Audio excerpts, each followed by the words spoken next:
का सगळ्यांना, आपल्या भाऊ बहिणींना. कसं आहे, सगळी मस्त आहे ना. दिवाळी तर आता झाली, तुळशीची लग्न पण झाली. आता कसं चाललंय मग, मजेत आहे ना तुम्ही सगळेजण. बघा आता आपलं हे गहू पाजायचं चाललंय या, ठिबक सिंचन असं सोडायचं चाललंय या गहू. आणि इकडल्या बाजूला असं शाळू पण केलेलं आहे. इकडल्या बाजूला हरभरा केलेली आहे ती, आणि पलीकडल्या बाजूला शाळू केला आहे. बघा हे ठिबक सिंचनचं आपलं पाणी चालू आहे.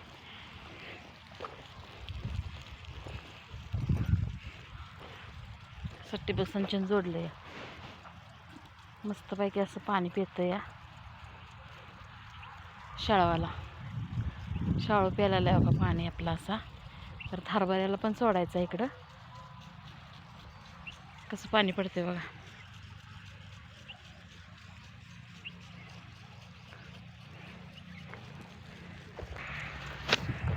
चाललंय आपलं पाणी सोडायचं मस्तपैकी असं ठिबक सिंचन ना. चला मग बाय सर्वांना. आभाळ तर बघा कसं आलंय मस्त असं, पण काय पाऊस तर ये ना.